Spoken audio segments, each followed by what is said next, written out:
रात का समय, मतलब शाम निकलते निकलते रात हो गई, रात का समय है और उसको अपने प्रेमिका को फूल देना ही है बस, मतलब वो इतना आतुर है उसे मिलने के लिए। अब जब प्रेम व्यक्त करते तो फूल देते ना, सामने आई लव यू करते ना, फूल देते ना, तो अभी फूल देने के लिए जा रहे, फूल तो खराब हो गया और रात को तो दुकान बंद रहते हैं, दूसरा फूल कहाँ से लेगा। तो जाते जाते रास्ते में एक मंदिर दिखाई दिया, मंदिर था शिव जी का। शिव जी के मंदिर में क्या रहते हैं, शिवलिंग, म्हणजे शिव जी रहते हैं। तो देखा उसने दरवाजे से, वो जीवन में कभी भी मंदिर में नहीं गया था, मतलब इतना पाप कर्म में व्यस्त था, तो अच्छे कर्मों के लिए उसको समय ही नहीं मिला, और कभी भी मंदिर में नहीं गया था। लेकिन दरवाजे से उसने देखा कि शिवलिंग के ऊपर किसने फूल रखा है। शिवलिंग के ऊपर भक्त चढ़ाते हैं ना, प्रेम से भगवान को भक्ति से फूल चढ़ाते हैं। तो उसने दूर से ही फूल देखा और वो फूल के कारण, शिवजी के कारण नहीं हो गया अंदर, वो फूल के कारण मंदिर में प्रवेश किया। हाँ, हरे कृष्णा। तो फूल के कारण, केवल देखो इतना पापी व्यक्ति मंदिर में प्रवेश किया है, तो अभी अच्छी बात है, क्योंकि मंदिर में प्रवेश किया और गया, देखा आजू बाजू में कोई नहीं है, फूल तुरंत उठाया और कितना 2-3 मिनट के लिए, वो 3 मिनट के लिए वो केवल मंदिर में रहा। कितना जीवन भर उसने पाप किया है, जीवन भर में केवल 3 मिनट के लिए उसने भगवान शिव जी का संग किया, शिव जी का संग किया 3 मिनट के लिए बस। आजू बाजू में देखा, थोड़ा घुमा उधर, उसका कुछ पुण्य था पूर्व जन्म का शायद, इसलिए उसने परिक्रमा तो शिव जी की पूरी नहीं करते हैं, आधी करते, पता है ना, शिव मंदिर की परिक्रमा करते हैं ना, प्रदक्षिणा, वो पूरी नहीं करते हैं, क्योंकि जल डालते तो निकल जाता है, तो ऊपर से नहीं जाते, आधी करते पर। तो थोड़ा वहाँ से घुमा, फूल लिया, फिर आया और फिर चला अपने प्रेमिका के पास गया और उसे जो करना था वो कर दिया उधर। वो जो समय के अनुसार उसका मृत्यु हुआ बाद में, जैसा जीवन, और वो पापी था, पाप के कारण तुरंत नरक में चला गया। तो यमराज बोले चित्रगुप्त को, देखिए इसने क्या, क्योंकि उसका लेखा जोखा होगा ना कि इसने पाप किया है, पुण्य किया है, क्या किया देखो। तो चित्रगुप्त बोलती है इसकी गिनती नहीं है, गिनती नहीं कर सकता इतना इसने पाप किया है। हाँ, तो फिर अभी क्या करेंगे, तो यमराज बोलते हैं इसने पुण्य तो कुछ किया होगा, देखिए थोड़ा इसके इसमें। तो पूरा ढूंढा उसने पूरा, तो एक उसमें मिला कि इसने जीवन में एक बार शिव जी का संग किया है। कितना, जीवन में एक बार शिव जी के मंदिर में गया, कि वो भी 2-3 मिनट के लिए। तो चोरी करने गया था, वो एक्चुअली प्रेमिका के पास जा रहा था और रास्ते जाते जाते उसको फूल चाहिए था।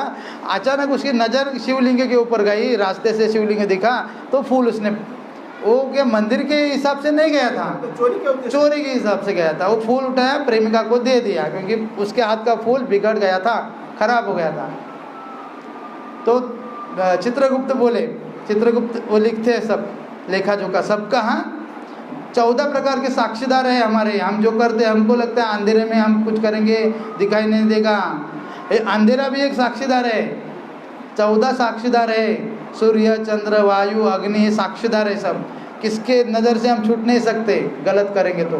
गरुड़, इस गरुड़ पुराण में उनका वर्णन है, ये साक्षीदार उनका।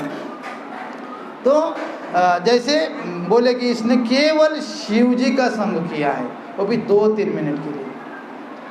तो यमराज विचार में पड़े, अरे शिव जी तो महान वैष्णव हैं, ये वैष्णवाना यथाशंभो, भागवत में वर्णन है, सर्वश्रेष्ठ वैष्णव है शिव जी, भगवान विष्णु के सर्वश्रेष्ठ भक्त है शिव जी। वैष्णवानाम यथाशंभु, और शंभु को आशुतोष कहा जाता है। क्या, आशुतोष यानी जल्दी प्रसन्न होने वाले। कोई प्रार्थना करेगा शिव जी को तो तुरंत मतलब जल्दी प्रसन्न हो जाते, आशीर्वाद देते जल्दी। तो यमराज ने सोचा अभी इसका तो फल देना पड़ेगा, क्योंकि उसने शिव जी का आधे घड़ी 2-3 मिनट का उसने संग किया है, अभी क्या करें। तो उन्होंने निश्चित किया है 3 मिनट का संग किया है, इसलिए 3 साल तक इसको स्वर्ग में स्थान देंगे। हाँ, 3 मिनट का संग मिला, केवल सत्संग, जो हमारा ये सत्संग चल रहा है ना, ये सत्संग ही है, क्योंकि अच्छा संग, सत्संग में क्या किया जाता है, सत्संग में भगवान की कथा हम सुनते हैं सत्संग में। तो उसने शिव जी का संग किया। मतलब शिव जी साधु है, महान वैष्णव है, सर्वश्रेष्ठ वैष्णव है, उनका संग किया। लेकिन उसने पाप भी किया है ना, तो उससे पूछा पहला तुम स्वर्ग में जाना चाहते हो कि पहला नरक में जाना चाहते हो? क्योंकि ये 3 साल होने के बाद फिर तुम्हें नरक में जाना ही है, तो पहला नरक में जाना है कि पहला स्वर्ग में जाना है? इस संसार में 2 प्रकार के लोग हैं। कुछ बुरा काम पहला करते हैं और अच्छा काम बाद में करते हैं, और कुछ लोग ऐसे कि अच्छा काम पहला करते हैं, बुरा काम बाद में करते हैं। जैसे सिगरेट, आखी सिगरेट होते हैं, एक आधी सिगरेट, वो आधी सिगरेट भी छोड़ते नहीं, पीते हैं, उसके बाद दूसरी आखी लेते हैं, पता है ना सिगार। मतलब कुछ बुरा काम अच्छा काम आगे पीछे करते हैं। तो बोला ठीक है, इतना तो जाना है तो पहला स्वर्ग में जाता हूँ। और उसने सोचा मैंने केवल जीवन में 3 मिनट के लिए मैं शिव जी का संग किया तो 3 साल तक स्वर्ग में। उसने मन में कुछ सोचा, बोला ठीक है, तो स्वर्ग में गए। तो स्वर्ग में गए तो क्या उसको मिला? उसको इंद्र बनाया गया। क्या? 3 मिनट का संग, केवल सत्संग 3 मिनट का, उसे इंद्र बनाया गया। इंद्र को बोले आप थोड़ा 3 साल के लिए तीर्थ यात्रा के लिए जाए। जो वहाँ का राजा इंद्र है, उसे बोले आप 3 साल के लिए तीर्थ यात्रा पे जाए, तब तक ये इंद्र बनेगा। तो ये इंद्र बना। तो उसके मतलब अच्छा लगा उसे। इंद्र की पत्नी का नाम क्या पता है? हाँ, शची। तो शची के चरणों में गिरा और बोला माता मुझे कुछ नहीं चाहिए, ऐसे तो मैं बड़ा पापी हूँ, लेकिन जैसे तैसे मैं यहाँ तक आया हूँ, और ये तो आपके पति का राज्य है, अमरावती, ये इंद्र नगरी आपके पति की है, लेकिन मुझे दिया गया है, वो देवताओं ने दिया है। तो अभी एक काम मेरे लिए करना, एक सेवा, कि सब साधुओं को यहाँ बुलाना, क्योंकि मैं यहाँ से जा नहीं सकता साधुओं के पास, तो सब साधुओं के यहाँ बुलाना। साधु जो भगवान श्री कृष्ण के भक्त हैं उनको बुलाना, और इनके द्वारा मैं कथा सुनूंगा भगवान की। क्योंकि उसे पता चला 3 मिनट का संग करने से स्वर्ग प्राप्ति, फिर इंद्र बनाया गया उसे। तो मैं पूरा जीवन भर अगर मैं सत्संग करूंगा तो क्या होगा? तो ठीक है, फिर उन्होंने सब साधुओं को बुलाया। साधुओं को बुलाने के बाद वो हर दिन सत्संग सुन रहा है, सुबह शाम जैसे टाइम मिलता है साधु के मुख से सत्संग कर रहा है, और अपना राज कारोबार जो देवताओं का कार्य वो भी चला रहा है। ऐसे निकलते निकलते 3 साल चले गए। तो यमराज आ गए, और यमराज बहुत प्रसन्न थे। बोले ये साधुओं के संग के कारण और सत्संग के कारण तुम्हारा वो नरक है वो भी छूट गया, सब छूट गया। केवल कितना मिनट का संग किया था? 3 मिनट का।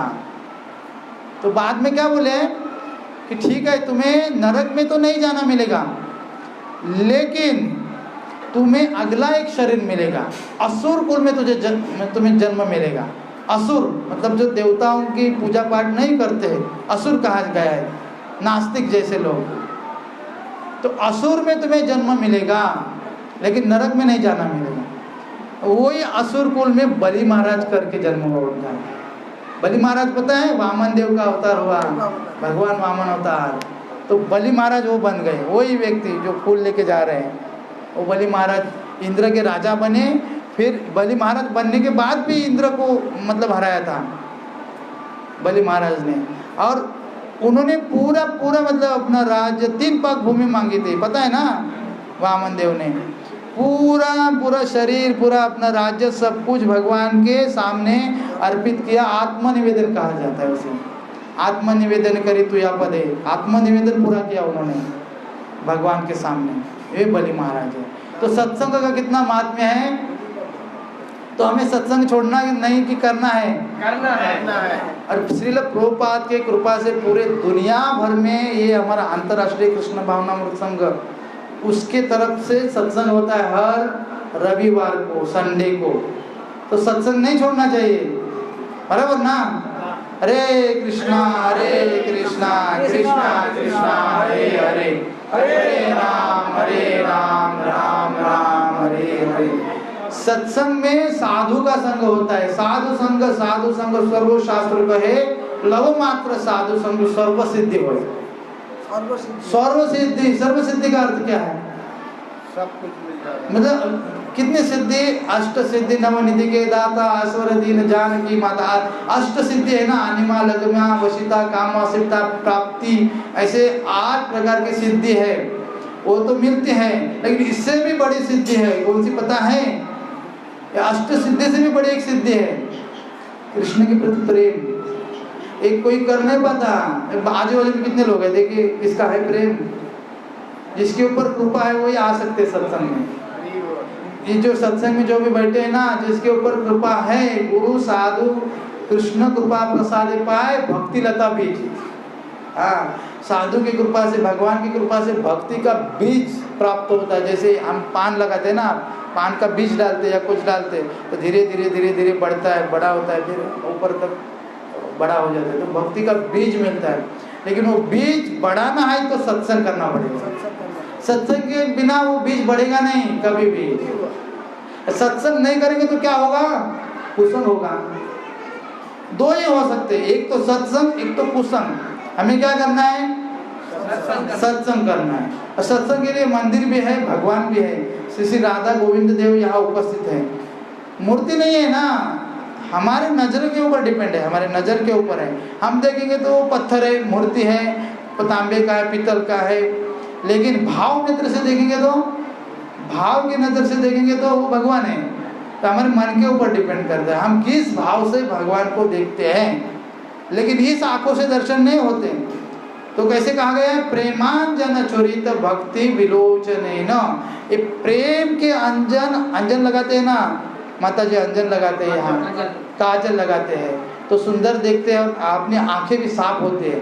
तो उसी प्रकार प्रेम का अगर काजल लगाएंगे, अंजन लगाएंगे तो भगवान के दर्शन होते। हाँ, कोई बोलेगा अभी का अभी मुझे भगवान का दर्शन कराओ, तो मैं पहली कक्षा में हूँ, अभी का अभी मुझे ग्रेजुएशन का सर्टिफिकेट दे दो, मिलेगा? मिलेगा क्या? नहीं मिलेगा। उसे 15 साल वहाँ से जाना पड़ेगा, दूसरी तीसरी चौथी पांचवी कक्षा, तब उसको ग्रेजुएशन का सर्टिफिकेट मिलेगा। उसी प्रकार पहला तो ये श्रद्धा होनी चाहिए, साधु संग, भजन क्रिया, अनर्थ निवृत्ति, ऐसा स्टेप बाय स्टेप जाएंगे। पहला भक्तों का संग करना पड़ेगा, फिर भक्त बताएंगे कैसे होते दर्शन। भक्तों के मुख से भगवान की कथा सुनेंगे तब होगा। नहीं तो पूरे संसार में व्यक्ति चिंता ही करता है ना, बैठे बैठे भी चिंता कर रहे हैं, अभी भी कर रहे व्यक्ति, किसी ना किसी प्रकार की चिंता मन में। अभी सामने बैठे कथा में, फिर भी मन में चिंता है किसी ना किसी की, है ना, होती है, वो छोड़ती नहीं। चिंता मरने के बाद जलाती है, चिंता जीते जागते जीवन भर जलाती है। अगर ये चिंता मतलब चिंता से मुक्त होना है तो इनका चिंतन करना है। हरे कृष्णा कृष्णा कृष्णा हरे हरे, हरे राम राम राम हरे हरे। और चिंता के कारण व्यक्ति कैसा होता है? दुखी है ना। महाभारत में प्रसंग है, युधिष्ठिर महाराज, 5 पांडवों के नाम किसको पता है? एक बताए कोई, एक। हाँ, पंच पांडवों का नाम पता है? हाँ, और दूसरे कोई बताए? हाँ, और नकुल और सहदेव, ठीक है।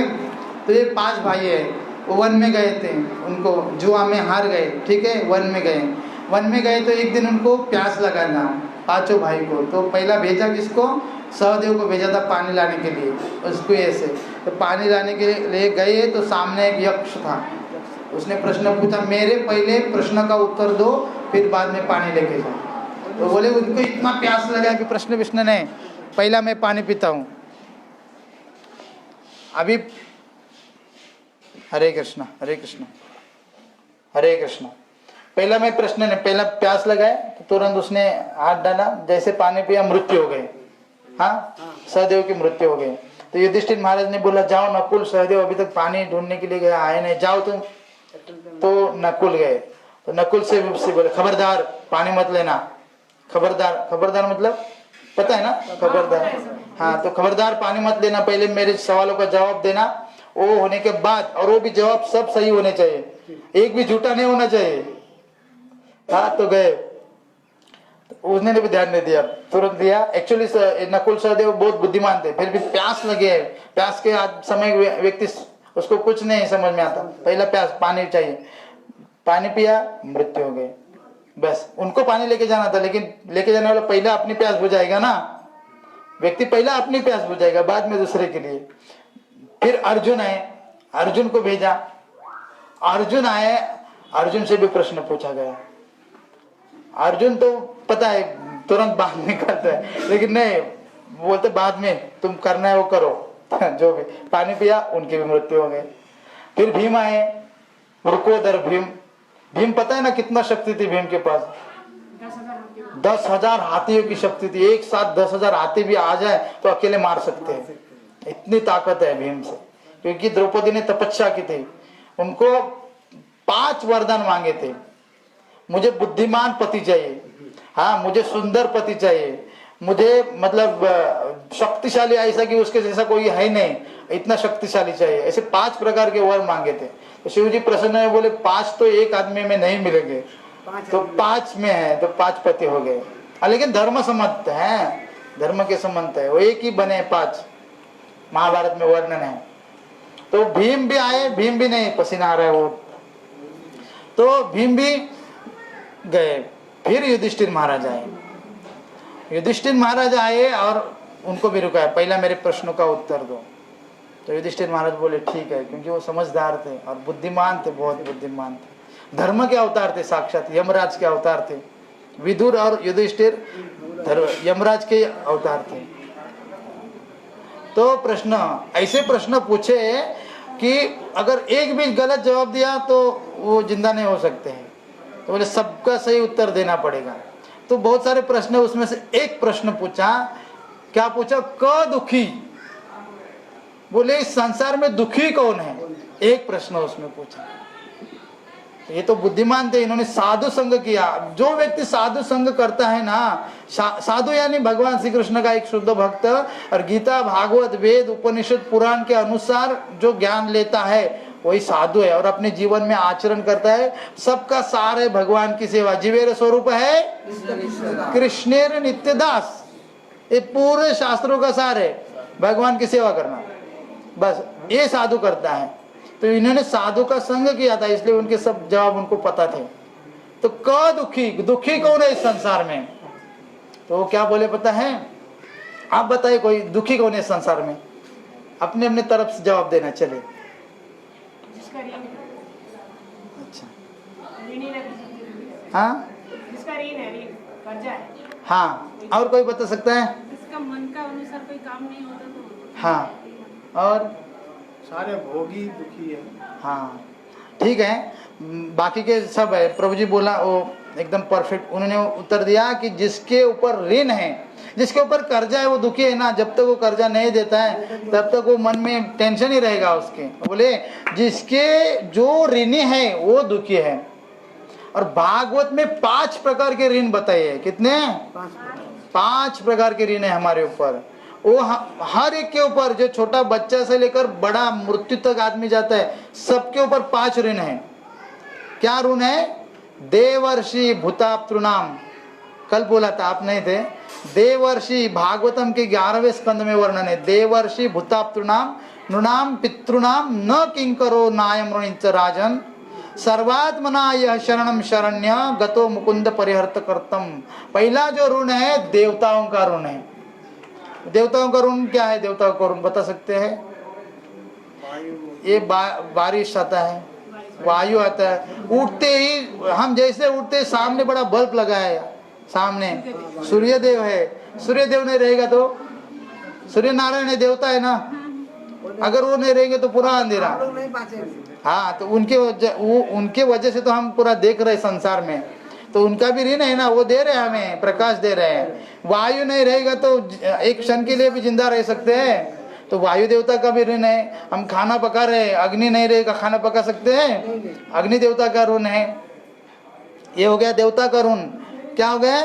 देवर्षि ऋषि, ये जो हमें पढ़ रहे ये पुराण है, ये गरुड़ पुराण है। देखिए गरुड़ पुराण ये व्यासदेव ने दिया, व्यासदेव ऋषि है। अगर ये गरुड़ पुराण अगर मुझे पता नहीं तो मैं बोल सकता हूँ? कुछ नहीं बोल सकता हूँ।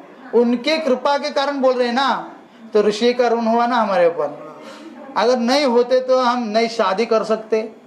शादी मतलब बिना मंत्र की शादी वो क्या हो गया, एक बिना मंत्र की जो शादी होती है ना, वो शादी नहीं, व्यभिचार कहा जाता है। Love marriage. हाँ, लव वो होने दो, लेकिन मंत्र होना चाहिए। लव मैरिज हो ठीक है, लेकिन उसमें जो मंत्र है, वेदों के उच्चारण, सहस्त्र नाम जो भी है, उसका उच्चारण होना चाहिए। जिस भी कार्य में मंत्रों का उच्चारण नहीं होता, देवताओं को आह्वान किया जाता है शादी में। आह्वान करते हैं बाबा, अग्नि को आह्वान करते, इंद्र को आह्वान करते, वरुण को आह्वान करते, गणेश जी को आह्वान करते, ब्रह्मा विष्णु में सबको आह्वान करते। हाँ, साक्षी के रूप में शादी में हो या कोई भी यज्ञ कार्य हो या सत्यनारायण की पूजा हो, जो भी हो। तो ये किससे पता चला हमें? शास्त्र के माध्यम से। ये शास्त्र किसने दिए? व्यासदेव ने लिखे, भगवान ने दिए, व्यासदेव ने लिखे। तो व्यासदेव के ऋणी हो गए। बाकी भी पराशर मुनि है, विष्णु पुराण दिया है, बाकी स्मृति है, मनुस्मृति है, अलग अलग ऋषि है उनके, तो उनके हम ऋणी हो गए। तो उसका ऋण हम कैसे फेडेंगे? मतलब फेडेंगे क्या बोलते हैं, चुकाएंगे कैसे? उनका ऋण कैसे चुकाएंगे हम? तो ये दूसरा हो गया, देवता का ऋणी हो गए हम। वो कभी मतलब चुकाना मुश्किल है हमारे लिए। फिर इनका ऋण हो गया, वो मुश्किल है। तीसरा क्या बताया है? भूत। भूत यानी जितने भी मनुष्य, भूत यानी भूत नहीं, हाँ तो बोलेंगे भूत प्रेत। भूत का अर्थ है जो भी मनुष्य है, एक दूसरे को मदद करते हैं ना, मित्र मदद करता है, कोई मतलब मदद करते हैं एक दूसरे को। हाँ, ऐसे कठिन प्रसंग आता है तब, तो उनका ऋण है। वो भी कभी कभी चुकाने के परे होता है, इतना हेल्प करते हैं हमें, अपने मित्र जो भी है। फिर आप तो हमारे जो परिवार के लोग भी हेल्प करते हैं, मदद करते हैं, उनका ऋण हो गया। और पितृनाम, आज जो प्रसाद है, प्रभु जी है ना किचन में, श्रीधर प्रभु, उनके जो पितृ है उनके निमित्त ये जो कार्यक्रम है, पितृ पक्ष है ये 15 दिन के अंदर, तो उनके निमित्त है। तो पितृ का ऋण होता है। अभी मैं बात कर रहा हूँ, अगर मुझे शरीर नहीं होता तो बात नहीं कर सकते। मैं जप करता, मैं कीर्तन करता, मैं बोल पाता। मेरे माता पिता जी ने मुझे जन्म दिया है ना। अगर माता पिता मुझे जन्म नहीं देते तो नहीं मैं आपके सामने आता। तो माता पिता का ऋणी हो गया ना मैं। और ये ऋण कैसे चुकाया जा सकता है? इसके ऊपर तो बड़ा लेक्चर होगा, बड़े बड़े। लेकिन आज का जो इम्पोर्टेंट है कि हम दुखी है इस कारण कि हम ऋणी हैं। तो आज पितृपक्ष के बारे में थोड़ा बोलूंगा। कल भी बोला था, कुछ थोड़े भक्त थे, और आज का प्रमुख विषय इनके निमित्त, इसलिए पितृपक्ष के बारे में आज मैं बोलता हूँ। तो ये जो साल में 15 दिन आते हैं ना, 15 दिन, इस दिन अपने पितर है ना, उनको छुट्टी मिलती है, और वो मन के वेग से दरवाजे पे आते हैं। मन, गरुड़ पुराण में वर्णन है, इस दिन उनको भेजते हैं आप पृथ्वी के ऊपर, पितर लोग से वो दौड़ के आते हैं। दिन से आता है ना तिथि से आता है? 15 दिन तिथि से आता है। कौन सा तिथि? ये 15 दिन अभी है ना, ये 15 दिन उनके हैं। हाँ ठीक है, बाद में। ये जो पितृपक्ष कहा जाता है ना, ये 15 दिन उनके लिए है। ये महालय पक्ष बोलते हैं ना, ये 15 दिन उनके लिए। इस दिन वो हमारे पितर आते हैं और सुबह से सूर्यास्त तक हमारे दरवाजे के सामने रहते हैं।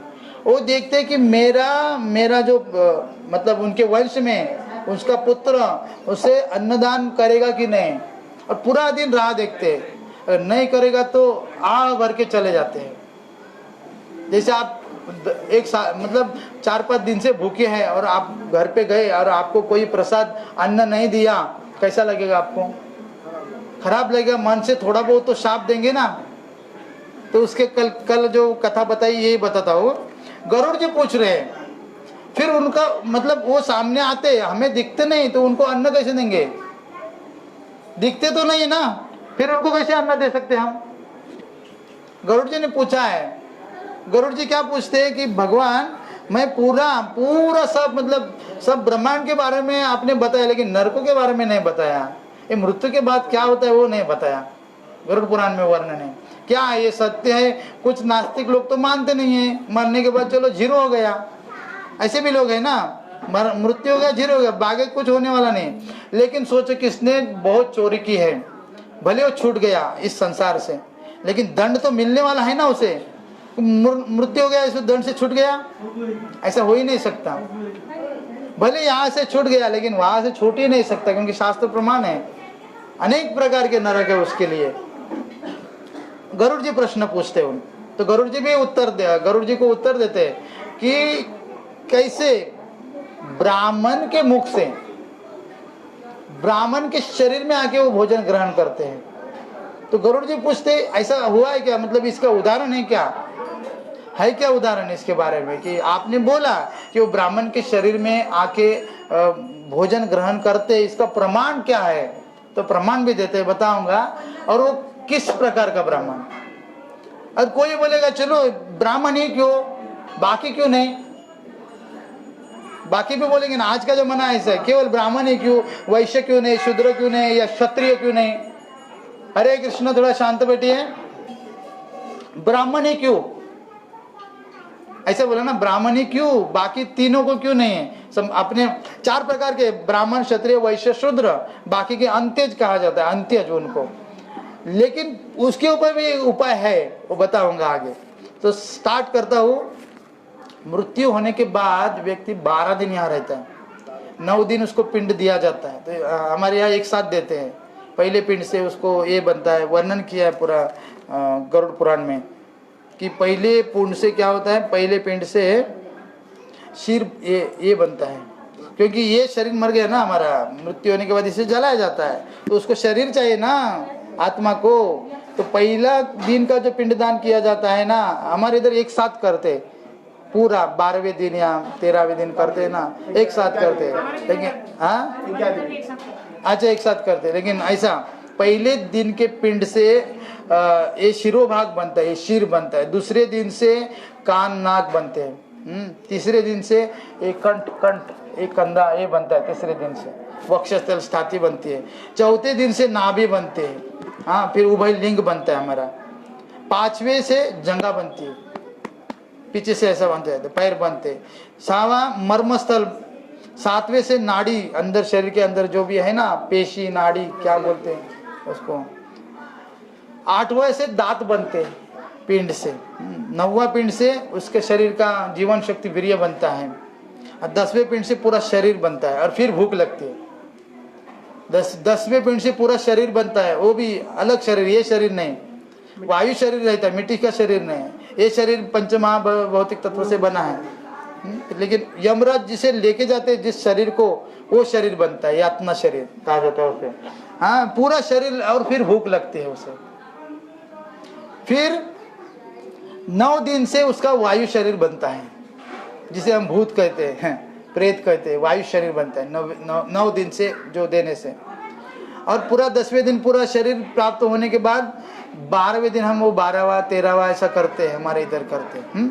और फिर 13वें दिन उसको लेके जाते हैं, यमदूत उसको लेके जाते हैं। अगर वो पुण्य कर्म किया तो पुण्य के यम के स्वर्ग में लेके जाते हैं, फिर भी यम के पास लेके जाते, फिर उसका निर्णय किया जाता है कि कैसा है, पुण्य किया पाप कर्म किया, तो उसी हिसाब से जैसे अभी यहाँ चलता है, हम कोर्ट में जाते हैं, फिर जज निर्णय करता है कि बाबा इसे जेल में डालो, इसको खड़ी फोड़ने के लिए डालो, पता है ना खड़ी लकड़ी तोड़ना, वो जेल में डालते हैं ना, अभी थोड़ा भाषा का फर्क हो रहा है। हाँ हर लोग का ऐसा होगा, हाँ हर एक व्यक्ति का, हाँ हम सोचेंगे वो इस जमाने में, मतलब इस दुनिया में असंख्य करोड़ों लोग है, करोड़ों, तो हर दिन कितने मरते होंगे, कितने का मृत्यु होता है। जो भक्त लोग नहीं भक्तों को नहीं, भक्तों के लिए ये नियम नहीं है, ये तो पापी लोग के व्यक्ति के लिए, पापी व्यक्ति के लिए। कोई बोलते हैं ना भक्तों का मृत्यु और ये साधारण व्यक्ति का मृत्यु समान दिखता है, लेकिन देखिए बिल्ली रहती ना, बिल्ली का मुंह उसके बच्चे के लिए, बच्चा मुंह में लेते हैं ना और लेके जाते हैं छोटे बच्चे को, तो उसके लिए कैसा, उसके दांत लगते हैं क्या, लेकिन अगर चूहा आएगा तो वही मुंह है ना, चूहे को दांत लगते हैं ना, उसके लिए काल है, मुंह उसका काल स्वरूप है, लेकिन बच्चे के लिए प्रेम है। इसी तरह मृत्यु दोनों का दिखता है सेम है, भक्त का और अभक्त का, लेकिन वो फर्क इतना ही है, ये दो इसके जैसा, हाँ ये बिलाल के जैसा तो मृत्यु होता है, लेकिन ऐसा नहीं है, वो अनुभव आएगा, खुद को आता है। और कितने ऐसे उदाहरण है अनुभव के लिए। तो श्राद्ध किसे कहते हैं, श्रद्धा से जो किया जाता है अपने, जैसे हम अब सब मतलब सब धर्म में करते हैं प्रभु जी, लेकिन हमारे इस वैष्णव धर्म में मंत्रों के साथ करते हैं, इस सनातन धर्म में मंत्रों के साथ करते हैं। बाकी शायद किसमें मंत्रों का उच्चारण नहीं होता है, और जब तक मंत्र का उच्चारण नहीं होता है वो परिपूर्ण नहीं होता है। मंत्र का उच्चारण जरूरी है प्रभु जी, कल मैं कथा भी बताई थी उनकी। हाँ, मंत्र का उच्चारण जरूरी है। देशे काले च पात्रे च श्रद्धा विधिना च यत पितृदिनस्य विप्रोभ्य हत श्राद्धम मुदा हतम। देश काल पात्र योग्य स्थल, देश काल और पात्र और स्थल तो देख के श्राद्ध करना चाहिए। जैसे कल क्या थे एकादशी, और एकादशी को अन्न भक्षण नहीं किया जाता, तो एकादशी को श्राद्ध नहीं करना चाहिए, शास्त्र ने कहा है। अगर एकादशी में श्राद्ध करेंगे तो श्राद्ध करने वाला और जिसके निमित्त हमने श्राद्ध किया दोनों को नरक की प्राप्ति है। हाँ, ये हरिभक्ति विलास और पुराणों का वचन है। एकादशी के दिन अगर हम श्राद्ध करेंगे तो वो शाप देंगे, वो नरक में जाएगा, बेचारा आया है वो हमारा पितृ। अपने पिताजी को नरक में, हाँ, दोनों जाएंगे, करने वाला भी ऐसा प्रमाण है। कर तो फिर कभी करेंगे दूसरे दिन करेंगे श्राद्ध, क्योंकि एकादशी में तो अन्न बनाया नहीं जाता, और एकादशी के दिन जो अन्न भोजन करता है श्वान विष्टे समान, मराठी में कहा है, तुकाराम महाराज कहते हैं, और कुत्ते का मल खाता है। एकादशी के दिन जो अन्न खाया जाता है उसे कुत्ते के मल के समान कहा गया है शास्त्र में कहा है। और बहुत वर्णन है, किसी को बुरा भी लग सकता है, लेकिन ऐसा वर्णन किया है संत तुकाराम महाराज ने, और प्रमाण है, शास्त्र में पूरा ग्रंथ भी लाया है। तो एकादशी के दिन केवल 8 पदार्थ हम खा सकते हैं। भीष्म पितामह बता रहे महाभारत में, एक तो निर्जल करना चाहिए। क्या अच्छा, निर्जल से नहीं हो रहा है एकादशी तो वह जल पियो, जलपान कर सकते हैं, ठीक है। जलपान से नहीं हो रहा है तो ये कंदमूल जो है, फल नहीं, पहला मूल बटाटा आलू या रताड़ू बोलते हैं ना, वो खा सकते हैं, ठीक है। उससे भी नहीं हो रहा है कंट्रोल तो फिर फल खा सकते हैं, तो कोई भी फल, केला हो, जो भी फल है खा सकते हैं, ठीक है। अभी ये फल से भी नहीं कंट्रोल हो रहा है हमें, तो फिर बोले दूध पी सकते हैं। क्या अभी समझो, फल भी खाया, ये कंदमूल भी खाया, दूध भी पिया, इससे भी नहीं हो रहा है। दूध के अंदर दही भी आ गया, मतलब जो भी दूध के पदार्थ, इससे भी नहीं कंट्रोल हो गया तो बोले घी खा सकते हैं। और इससे भी कंट्रोल नहीं हो रहा है तो इसके आगे उपाय नहीं बताया कुछ, बस इतने में कंट्रोल है। इससे इतना खाएगा तो मृत्यु नहीं होगी किसी की, हाँ नहीं होगी, इतना जरूरी है, बस काफी है। और बोले ठीक है, किसी को ज्यादा एकदम मतलब बीमार है एकदम, तो एक ब्राह्मण से पूछ सकते हैं, वो क्या करो, अभी ये तो नहीं हो रहा है, नहीं तो मेरा प्राण निकल रहा है, इससे मेरा कंट्रोल नहीं हो रहा है। तो ब्राह्मण जो बताएगा वो भी शुद्ध भक्त ऐसा होगा, तो किसी भी ब्राह्मण से नहीं, मतलब ब्राह्मण है, ब्रह्म जानाति इति ब्राह्मण, जो ब्रह्म को जानता है, शास्त्र जानता है, वो ब्राह्मण। इससे अगर पूछेंगे तो शास्त्र का उदाहरण देके वो जवाब देंगे, ठीक है। उससे भी नहीं हो रहा है तो हमारा कोई गुरु है, गुरु से पूछना है, गुरु से, हाँ, जो गुरु है, दीक्षा गुरु है, शिक्षा गुरु जो मार्गदर्शन करता है भक्ति का, उससे पूछ सकते हैं, ठीक है। ये 7 पॉइंट हो गए। 8वां पॉइंट ऐसा है कि हम दवाई ले सकते हैं। अगर कोई व्यक्ति बीमार है तो दवाई लेने से एकादशी का खंडन नहीं होता है, मतलब एकादशी रहती है तो दवाई ले सकते हैं। तो दूध पी सकते हैं, कंदमूल खा सकते हैं, नीचे का मतलब जो बताया नाम है उसके, वो खा सकते हैं, फ्रूट खा सकते हैं, दूध पी सकते हैं, घी खा सकते हैं, इतना सारा है। इतना खाएंगे तो आदमी रह सकता है। जैसे कल बोला ना कि कोई बाइक खराब हो गई, बार बार चला के एक ना एक दिन उसको सर्विसिंग करना पड़ता है। इसी तरह ये हमारे बॉडी को भी सर्विसिंग की जरूरत है ना, खाते रहते, दिन रात खाते रहते, ये घूमते रहता है हमेशा अंदर, हाँ, वो बेचारा दिन रात चक्की चलती ही रहती है पूरी, तो उसको आराम चाहिए कि नहीं। अभी 7, 8 बजे, 9 बजे खाते हैं, 10 बजे खाते हैं, फिर सो जाते हैं, रात भर चक्की चालू है, सुबह उठते स्नान किया फिर चालू है, बेचारे को आराम ही नहीं है। क्या आराम बताए, फिर चालू गया, फिर 5-6 घंटा चल रहे, फिर दोपहर में बीच में कुछ ना कुछ वो मुड़ी खाते, कुछ खाते, क्या खाते रहे, वो दिन रात चलते, उसको आराम चाहिए कि नहीं। हम लोग दया ही नहीं करते हमारे पेट के ऊपर, हाँ वही तो उसको, इसलिए भगवान क्या करते, बाबा ठीक है तो मेरा शरीर भी ठीक होना चाहिए, तो 15 दिन में एकादशी, 26 एकादशी, कितनी 26 एकादशी हमारे हित के लिए बनाए। और सब देवता भी एकादशी का पालन करते हैं। सब देवता एकादशी का पालन करते हैं, वर्णन है।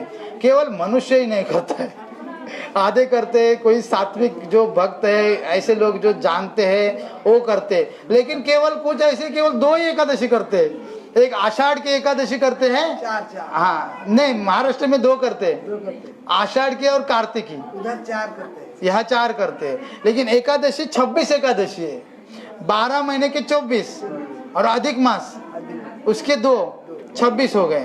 तो एकादशी का लाभ क्या होता है? एकादशी का लाभ क्या होता है?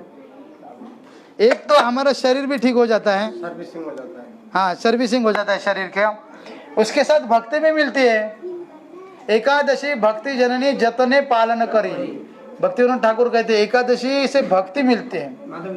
माधव तिथि भगवान का दिन है, वो खास करके भगवान का दिन है, इससे भगवान प्रसन्न होते हैं उसका पालन करने से। अधिक महीना तो 3 साल में एक बार आता है। हाँ तभी आते, तभी वो 2 एकादशी चलेगा, लेकिन हर महीने 24। बाकी 24 हर महीने का। हाँ 3 साल में आता है ना अधिक मास, मल मास कहा जाता है उसे, तो तभी जो एकादशी हुआ है उसका भी पालन करना चाहिए। बाकी 24 है हमारे, तो करना चाहिए जैसे तैसे, खा के पी के फ्रूट खा सकते हैं, मृत्यु तो नहीं होगा नहीं खाएंगे तो। ऐसे 1 दिन चावल 3 दिन नहीं खाने से मृत्यु नहीं होती। हाँ 7 दिन नहीं खाने से मृत्यु नहीं होती, ऐसा है। साग खाने नहीं। हाँ लेकिन ऐसा कोई करता नहीं, भक्तों के संग में आने के बाद ही पता चलता है। इस सत्संग का महत्व बड़ा है प्रभु जी, इसलिए सत्संग में आना चाहिए, जी जान लगाकर दौड़ के आना चाहिए। अगर जीवन में किसी को यशस्वी होना है, यश चाहिए, यश मतलब कीर्ति चाहिए, लाभ चाहिए, तो पहला दौड़ के मंगल आरती में आना चाहिए। पैसा चाहिए, हाँ पैसा भी चाहिए, धन। हमारे मराठी में कहते हैं लवकर निजे लवकर उठे, लवकर निजे लवकर उठे त्यासी धन संपत्ति लाभे। लवकर निजे का अर्थ है जल्दी सोता है, रात को समय जल्दी सोता है, और लवकर उठे यानी जल्दी उठता है। उसे केवल ये कार्य करने से उसके जीवन में धन संपत्ति आ जाता है। हाँ अभी बोलेंगे क्या कहीं केवल मैं जल्दी सोऊंगा, जल्दी उठूंगा तो धन कैसे आएगा? मेरे को काम तो करना पड़ेगा, बराबर ना? तर्क कर सकता है व्यक्ति, मुझे काम धंधा तो करना पड़ेगा। हाँ तो काम करेंगे तो उसमें यश मिलता है हमें, उस काम में प्रगति होता है हमारा। ये कारण से जल्दी उठेंगे क्या होगा? पेट साफ होगा। सुबह उठते पेट साफ होता है जल्दी उठने से। अगर नहीं उठते ना जल्दी, उसका पेट हमेशा खराब ही रहता है, देखिए अनुभव करके, क्योंकि वायु का कार्य रहता है सुबह, पेट साफ होता है। अगर पेट साफ नहीं हो गया हमारा तो दिन भर आलस बढ़े रहता है शरीर में, और आलसी व्यक्ति क्या कर सकता है?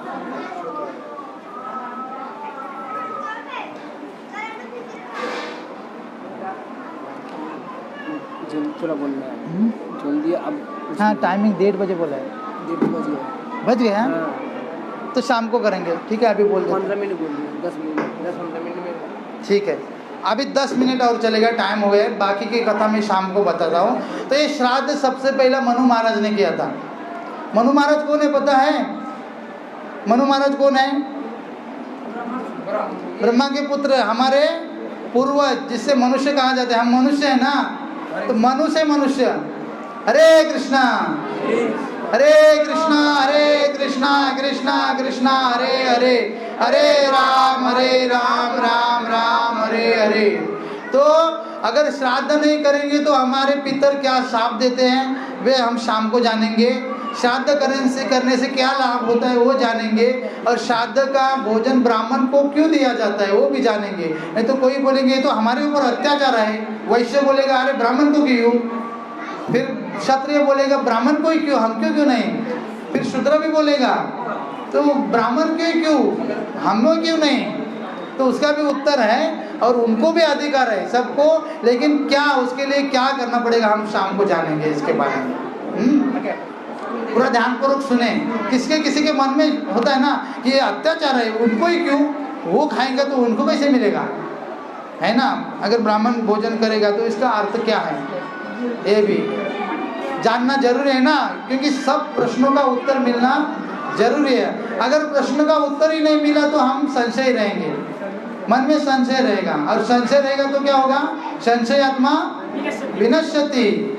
विनश्यति का अर्थ उसका मृत्यु नहीं होता है, धर्म कर्म से उसका पतन हो जाता है, विनश्यति। तो जिसके भी कुछ प्रश्न हैं शाम को आइए, अभी यहाँ मैं कंप्लीट कर देता हूँ।